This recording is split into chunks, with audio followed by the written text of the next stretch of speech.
बहन की शादी के लिए जी तोड़ मेहनत करने वाला किशन तब बिखर गया जब लालची साहूकार ने उसकी बहन पर डाली गंदी नजर। फिर अपमानित और टूटे हुए किशन को नदी किनारे मिला एक खतरनाक जादुई वरदान, लेकिन उस वरदान पर पहले से ही लगी थी बौने भूत की नजर। अब असली सवाल ये है कि क्या किशन उस बौने भूत से बच पाएगा या हमेशा के लिए वहीं कैद हो जाएगा। जानने के लिए पूरा वीडियो देखें। स्टोरी। किशन और कुमकुम दो भाई बहन थे जो एक छोटी सी टूटी फूटी झोपड़ी में रहते थे जो बस्ती के आखिरी कोने में थी। उनकी झोपड़ी की छत मॉनसून की बारिश में टपकती थी और दीवारें उनकी गरीबी की कहानी बयां करती थीं। उनकी सबसे बड़ी खुशी कुमकुम का आने वाला विवाह था जो अगले हफ्ते ही होने वाला था। किशन में दिन रात जंगल में लकड़ी काटकर और मजदूरी करके शादी के लिए पाई पाई जोड़ी थी।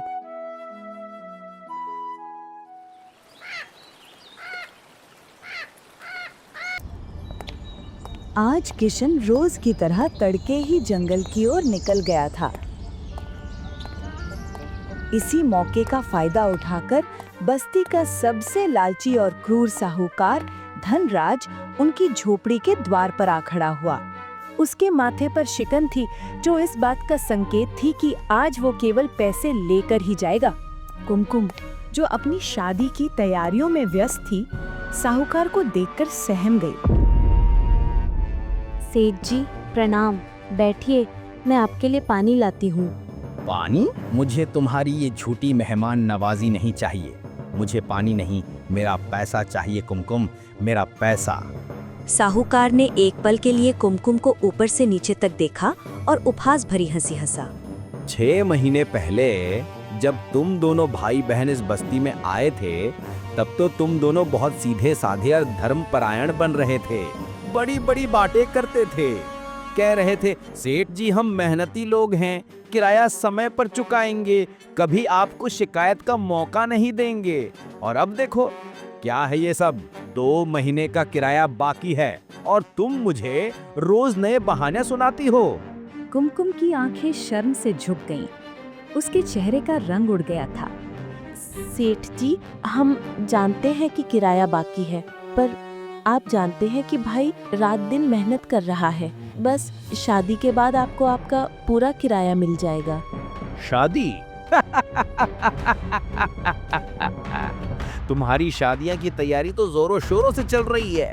मैंने सुना है हलवाई को एडवांस दे दिया गया है, टेंट वाले का किराया भी चुका दिया गया है, ढोल वाले को भी तुमने वादा किया है। तुम लोगों ने सबका किराया दिया, सब काम समय पर किया, बस मुझे ही रोज टाल रहे हो। सेठ जी आज आना, सेठ जी कल आना। ना भैया ना, अब पानी सिर से ऊपर चला गया है। उसने अपनी आवाज और ऊंची कर ली ताकि आसपास के लोग भी ये तमाशा देख सकें। तुम्हारी ये सुंदर रेशमी साड़ी जिसे तुम अपनी शादी में पहनने वाली हो, ये सब देखकर मेरे मन में शक होता है कि तुम लोग गरीबी का ढोंग करते हो। अब तो मैं बिना पैसा लिए यहाँ से एक कदम भी नहीं हटने वाला, मैं यहीं बैठा रहूंगा। कुमकुम की आंखों में आंसू आ गए। उसे अपने भाई पर भरोसा था, लेकिन इस अपमान से उसका दिल टूट रहा था। सेठ जी आप जाइए, इस समय भाई जंगल में होंगे और अब शाम भी होने वाली है। आप अपनी हवेली जाइए, मैं वादा करती हूँ भाई को आपके घर आज रात बात करने के लिए भेज दूंगी। नहीं नहीं नहीं नहीं, तुम लोग रोज इसी तरह मुझे टरकाते हो। अब मुझे तुम्हारी बातों पर भरोसा नहीं है। मैं यहीं बैठा रहूंगा शाम तक, जब तक वो चिड़ी मार किशन वापस नहीं आ जाता। सूरज ढल चुका था और जंगल के रास्ते पर अंधेरा घिर रहा था। किशन बोझ से दबे हुए कदमों के साथ अपनी कुल्हाड़ी और लकड़ियों के गट्ठर के साथ झोंपड़ी की ओर आ रहा था। उसके चेहरे पर दिन भर की थकान और आने वाली शादी की खुशी का मिला जुला भाव था। जैसे ही वो अपनी झोपड़ी के पास पहुंचा, उसने साहूकार को अपने दरवाजे पर बैठा देखा और पास में कुमकुम को उदास खड़ा पाया। किशन तुरंत समझ गया कि कुछ बुरा हुआ है। सेठ जी आप यहाँ? क्या हुआ कुमकुम? ओह, आ गया तू चिड़ी मार। हाँ, मैं यहीं हूँ। तेरी बहन ने मुझे सुबह से टाल रखा है। मुझे तेरा नाटक नहीं देखना। बात सीधी है, मेरा 2 महीने का किराया दे, अभी इसी क्षण। सेठ जी, आप थोड़ा धीरज रखिए। जैसा कि आप जानते हैं, अगले हफ्ते कुमकुम का विवाह है। मैंने सारा पैसा विवाह की तैयारियों में लगा दिया है, पर मैं वादा करता हूँ, शादी होते ही मैं आपके सारे पैसे ब्याज समेत चुका दूंगा। ब्याज? बेटा, तेरी ये झूठी बातें मैं 6 महीने से सुन रहा हूँ। मुझे तेरी शादी नहीं देखनी, मुझे मेरा पैसा चाहिए। ये तेरी बहन की सुंदर साड़ी, ये तेरा झूठा मान सम्मान, सब बकवास है। साहूकार ने एक पल के लिए किशन को देखा और फिर उसकी आंखों में शैतानी चमक आई। उसने एक घिनौना प्रस्ताव रखा। बेटा देख, अब एक ही रास्ता है, या तो मुझे मेरे पूरे पैसे अभी दे, या फिर। वो कुमकुम की ओर इशारा करता है, जो डर के मारे पीछे हट जाती है। या इस सुंदरी से मेरा विवाह करवा दे। मैं इसे इसके होने वाले पति से भी ज्यादा खुश रखूंगा। मैं तेरी बहन को रानी बनाकर रखूंगा।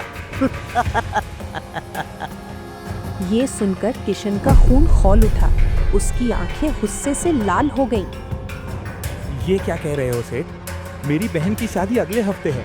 ये बोलते हुए आपको शर्म नहीं आती? ना भैया ना, जिसको आए शर्म उसके फूटे करम। अब फैसला तेरा है, या तो पैसे या फिर ये सुंदरी। किशन ने एक पल के लिए साहूकार की लालची आंखों को देखा, फिर अपनी बहन की डरी हुई अपमानित आंखों को। उसने तुरंत अपनी बहन के सम्मान को अपनी सबसे बड़ी दौलत माना। वो बिना कुछ सोचे समझे अंदर गया और वो गठरी बाहर लाया, जिसमें कुमकुम की शादी के लिए जमा किए गए सारे पैसे रखे थे।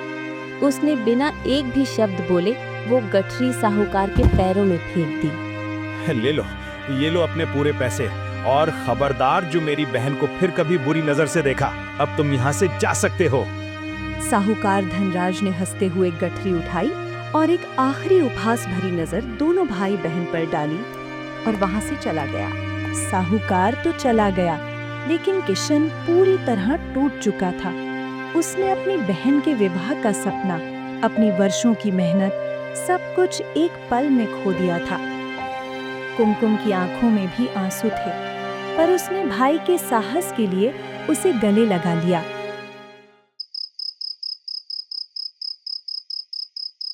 किशन ने रात को खाना नहीं खाया। उसका मन ग्लानि और हार से भर गया था। बिना अपनी बहन को बताए उसने अपनी कुल्हाड़ी उठाई और चुपचाप घर से अंधेरे में निकल गया। वो जंगल के अंदर पास की नदी के किनारे गया।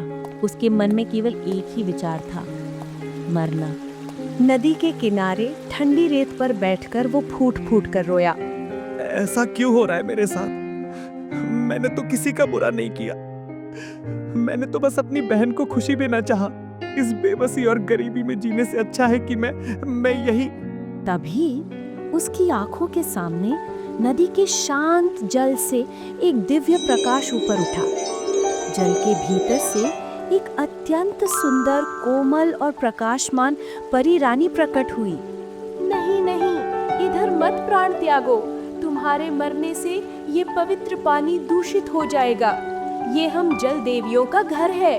परी रानी ने जब किशन को रोका तो उसकी आवाज में अथाह शांति थी, जो किशन के मन के तूफान को क्षण भर के लिए थाम गई। रुको, हे मनुष्य, तुम्हारी जीवन का अंत इस प्रकार व्यर्थ नहीं होना चाहिए। इस जल को तुम्हारी निराशा से अपवित्र न करो। ये हमारा निवास है। किशन ने अपने आंसू पोंछे और उस दिव्य प्रकाश वाली परी को देखा। उसका दुख उसकी आंखों से छलक पड़ा। परी रानी, मैं क्या करूं? मैंने अपनी बहन के विवाह के लिए बचाए सारे पैसे उस लालची साहूकार को दे दिए। अब मेरी बहन का विवाह कैसे होगा? मेरे पास कुछ नहीं बचा। इस गरीबी और बेबसी से अच्छा है कि मैं मर जाऊं। परी रानी के चेहरे पर दया का भाव आया। गरीबी कर्मों का फल नहीं, कभी कभी एक परीक्षा होती है। मुझे तुम्हारे अंदर एक नेक और सच्चा हृदय दिखाई देता है, जिसने अपनी बहन के सम्मान के लिए अपने सबसे बड़े सपने का बलिदान दे दिया। मैं तुम्हारी इस निस्वार्थता से प्रसन्न हूँ। मैं तुम्हें 3 वरदान दे सकती हूँ। मांगो, क्या चाहिए तुम्हें? किशन एक पल के लिए हक्का बक्का रह गया। उसने तुरंत धन या महल नहीं मांगा, बल्कि अपनी बहन के भविष्य के बारे में सोचा। रानी माँ, मुझे धन नहीं चाहिए। मुझे बस अपनी बहन कुमकुम के विवाह के लिए एक छोटी सी कुटिया चाहिए, जिसमें वो अपने पति के साथ खुशी से रह सके, और कुछ ऐसा जिससे मैं ईमानदारी से धन कमा सकूं, ताकि उसे कभी साहूकार जैसे किसी व्यक्ति के सामने अपमानित न होना पड़े। परी रानी मुस्कुराई। यह वरदान उसके सीधेपन को दर्शाता था। हाँ, ठीक है, तुम्हारा पहला वरदान है, इस झोपड़ी के स्थान पर जहाँ तुम रहते थे, एक छोटी, सुंदर और मजबूत कुटिया निर्मित होगी, जिसमें सभी आवश्यक सुख सुविधाएं होंगी। तुम्हारा दूसरा वरदान, मैं तुम्हें एक जादुई कुल्हाड़ी देती हूँ। यह कुल्हाड़ी साधारण लकड़ी को सोने की लकड़ी में नहीं बदलेगी, बल्कि यह तुम्हें जंगल के सबसे मूल्यवान और दुर्लभ औषधीय पौधों की पहचान कराएगी। तुम्हें बस जंगल में घूमना है और यह कुल्हाड़ी तुम्हें सही स्थान पर इंगित करेगी। तुम्हें यह मेहनत से कमाना होगा, जो सबसे बड़ी दौलत है। परी रानी ने अपने हाथ से एक साधारण सी लेकिन हल्की चमक वाली कुल्हाड़ी किशन को दी। और तीसरा वरदान, इसे अभी मत मांगना। ये वरदान तुम जीवन के सबसे बड़े संकट के लिए बचा कर रखो। जब तुम्हें लगे कि अब तुम्हारी जान या तुम्हारी बहन की जान खतरे में है, तभी इसका उपयोग करना। ये एक रक्षा कवच होगा जो तुम्हें अचानक एक शत्रु से बचाएगा। जाओ किशन, अब तुम मरोगे नहीं, बल्कि एक नया जीवन शुरू करोगे। किशन कृतज्ञता से भर गया। उसने परी रानी को प्रणाम किया और उस जादुई कुल्हाड़ी को लेकर घर की ओर भागा।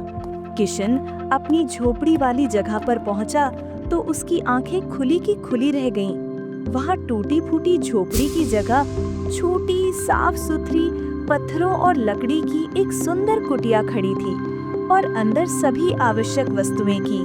कुमकुम कुटिया के दरवाजे पर खड़ी थी। उसकी आंखों में अविश्वास और खुशी थी। भाई, तुम कहाँ चले गए थे?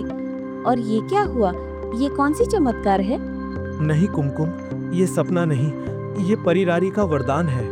मैंने तुम्हें खोने के डर से अपनी जान देने की सोची थी, लेकिन उन्होंने मुझे ये दूसरा मौका दिया है। ये कुटिया हमारा नया घर है। किशन ने उसे परी रानी की सारी बात बताई, लेकिन उसने तीसरे वरदान को गुप्त रखा ताकि कुमकुम अनावश्यक रूप से चिंतित ना हो।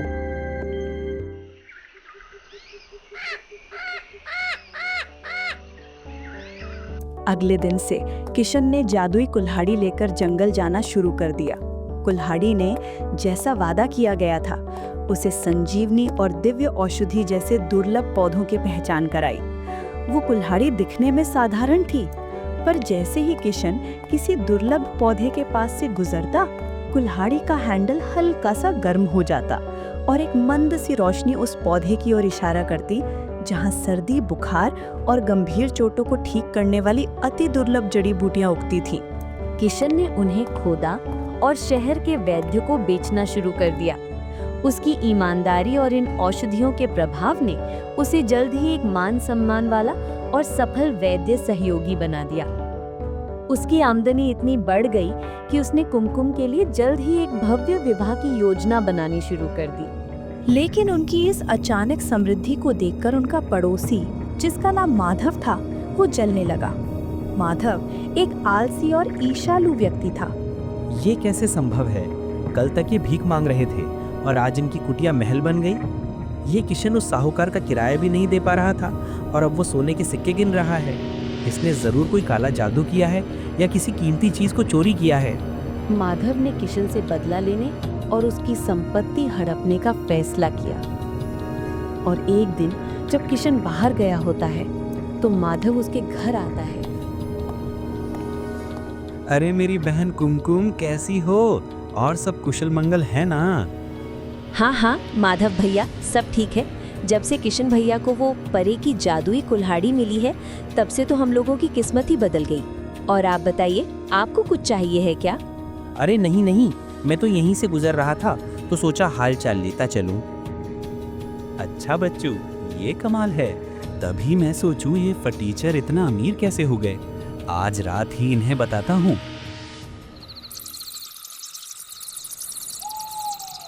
उस रात माधव ने चुपके से कुटिया में प्रवेश किया और जादुई कुल्हाड़ी चुरा ली।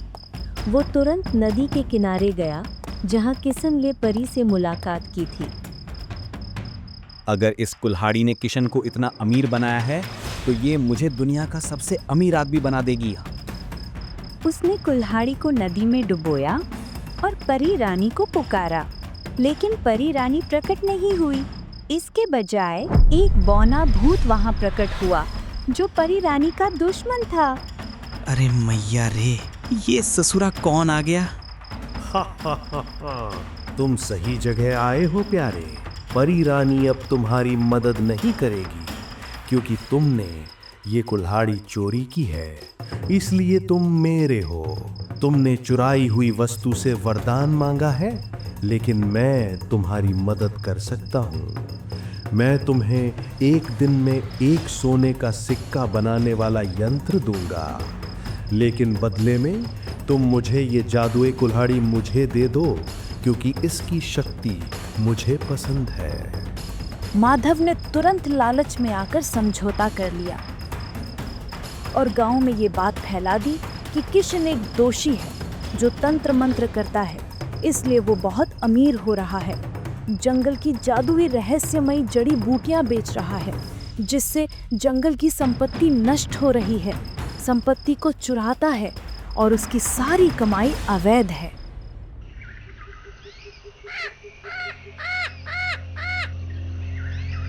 सुबह होते ही किशन जाग उठा और कुल्हाड़ी को अपने पास ना पाकर घबरा गया। कुमकुम, कुल्हाड़ी कहाँ है? जादुई कुल्हाड़ी। कुमकुम ने चारों ओर खोजा, लेकिन वो गायब थी। किशन तुरंत समझ गया कि ये किसी की ईर्ष्यालु चाल है। अरे, ये किसने चोरी कर ली? मैंने तो किसी को कुछ बताया भी नहीं इस कुल्हाड़ी के बारे में। अरे कुमकुम, तुमने बताया है क्या किसी को कुल्हाड़ी के बारे में? नहीं भैया, मैंने तो किसी को कुछ नहीं बताया। बस कल माधव भैया आए थे, वही आपके बारे में पूछ रहे थे। किशन समझ जाता है कि हो ना हो ये माधव की ही चाल है। किशन के समझते ही कि ये सब माधव का काम है, बस्ती में अफवाहों का तूफान आ चुका था। माधव ने गांव में ये बात फैला दी थी कि किशन ने कोई काला जादू किया है। वो जंगल के प्राचीन देववृक्षों को काटकर उनकी आत्मा बेचता है और उसकी सारी समृद्धि शैतानी शक्तियों से आई है। जब किशन गांव के चौक में पहुंचा तो भीड़ ने उसे घेर लिया। किशन, तूने जंगल की देवियों को नाराज किया है। तेरी वजह से हमारा सूखा पड़ेगा। तूने अपनी गरीबी दूर करने के लिए पूरे गांव को खतरे में डाल दिया है। हाँ, इसे बांध दो, इसकी सारी चीजें छीन लो। इसने जरूर कोई अनहोनी आत्मा बुलाई होगी। क्रोधित भीड़ ने किशन पर हमला कर दिया और उसे खूब मारा और किशन को जमीन पर गिरा दिया गया। किशन अपनी बहन के अपमान और गांव के धोखे से पूरी तरह टूट गया। उसे एहसास हुआ कि उसकी सच्चाई अब केवल उसकी आवाज तक सीमित नहीं है, बल्कि उसके जीवन पर खतरा है। बेटा, आज ही इस गांव को छोड़ दो, नहीं तो अभी तो कम सत्कार मिला है।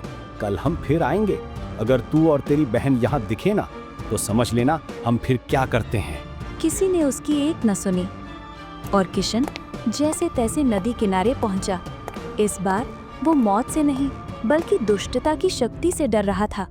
परी रानी, जल की देवी, मेरा तीसरा वरदान अब मैं मांगता हूँ। मेरी जान और मेरी बहन की जान दोनों खतरे में हैं। मुझे अब एक रक्षा कवच चाहिए। परी प्रकट हुई। किशन, मैं जानती हूँ माधव की लालसा ने बौना भूत की शक्ति को खींच लिया है। तुम्हारा तीसरा वरदान कोई साधारण कवच नहीं, बल्कि सत्य की ज्वाला होगा। ये तुम्हारी सच्चाई की शक्ति से प्रज्वलित होगा। परी रानी ने अपने हाथ से एक अदृश्य ऊर्जा को किशन की छाती में स्थापित किया। किशन, ये ज्वाला तुम्हें शारीरिक रूप से तब तक कोई क्षति नहीं पहुंचा सकती जब तक तुम सच बोल रहे हो। ये तुम्हें उस बौना भूत के माया जाल से बचाएगी।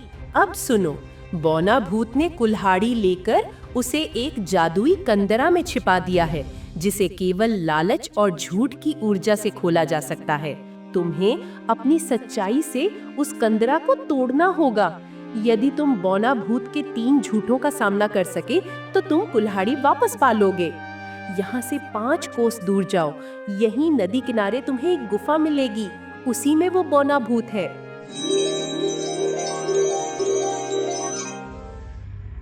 किशन हिम्मत करके उस गुफा की ओर निकल पड़ा, जहां उसे बौना भूत कुल्हाड़ी के ऊपर बैठा हुआ मिला। बौना भूत एक पतली और भयावह हंसी हंसा। आ गया गरीब, कुल्हाड़ी चाहिए क्या? ये अब मेरी है और अब तो तुम बस्ती से भी निकाले जा चुके हो। तुम्हारी बहन भी अकेली है। तुम सोचते हो कि तुम सच्चे हो? मैं तुम्हें तुम्हारे जीवन के 3 सबसे कड़वे सच दिखाता हूँ जिन्हें तुम छिपाते हो। यदि तुम इन्हें स्वीकार कर लो तो कुल्हाड़ी तुम्हारी, नहीं तो तुम हमेशा इसी ग्लानि में जीते रहोगे। किशन, जिस बहन के लिए तुमने सब कुछ खोया वो तुमसे नफरत करती है। उसे लगता है कि तुम इतने कमजोर हो कि तुम उसे गरीबी से बाहर नहीं निकाल सके।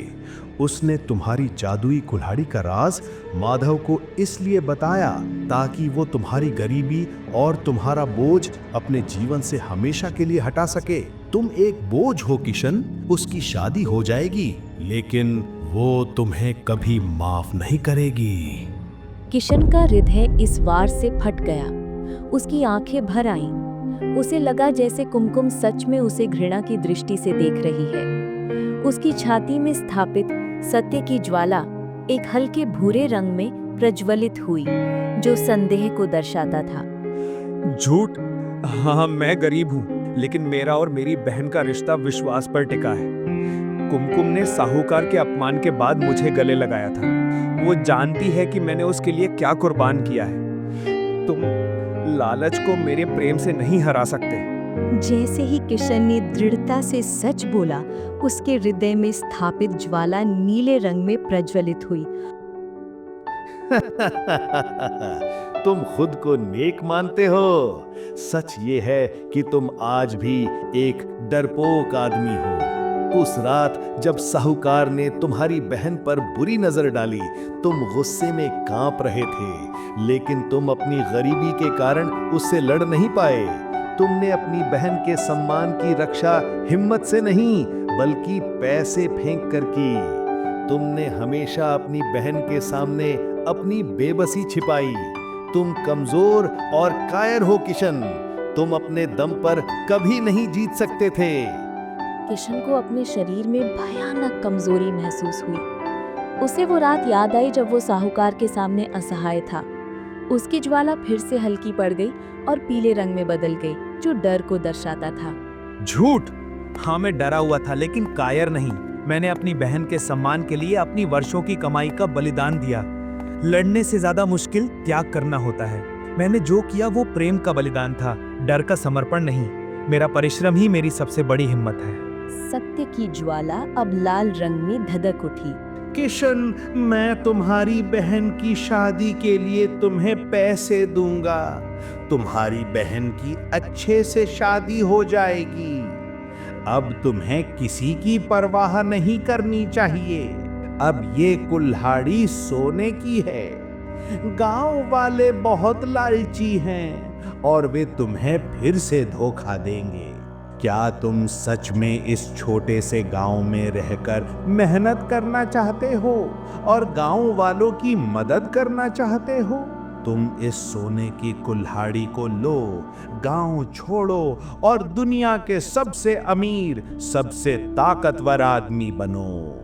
तुम्हें किसी के सम्मान की परवाह करने की जरूरत नहीं है। ये झूठ सबसे खतरनाक था। किशन के मन में एक क्षण के लिए आराम और शक्ति का विचार आया। उसकी ज्वाला लगभग बुझने वाली थी। झूठ। मैं गरीबी से नफरत करता हूँ, लेकिन मैं लालच से उससे ज्यादा नफरत करता हूँ। मेरी सबसे बड़ी दौलत धन नहीं, बल्कि मेरा अर्जित सम्मान है। मैंने ये वरदान इसलिए मांगा था ताकि मेरी बहन को कभी अपमानित न होना पड़े। मैं अपनी मेहनत और अपनी सच्चाई से इस गांव में रहूंगा और लोगों को सिखाऊंगा कि सच्चा धन क्या है। जैसे ही किशन ने ये बात कही, सत्य की ज्वाला सोने के रंग में धधक उठी। ये ज्वाला बोना भूत के मायाजाल को चीरते हुए आर पार हो गई। जादुई कंदरा एक भीषण गर्जना के साथ टूटने लगी। बोना भूत अपनी शक्ति खोता देखकर भयभीत हुआ और अंधेरे में डर कर भाग गया। किशन ने अपनी जादुई कुल्हाड़ी वापस पाली। किशन जब जादुई कुल्हाड़ी लेकर गांव लौटा तो सभी गांव वाले जो अब तक माधव के झूठ पर पछता रहे थे, उसके सामने झुक गए। उन्होंने किशन के साथ किए गए बुरे व्यवहार के लिए माफी मांगी। किशन ने कुमकुम का विवाह अगले ही सप्ताह गांव के आशीर्वाद और सम्मान के साथ बहुत ही भव्य तरीके से किया।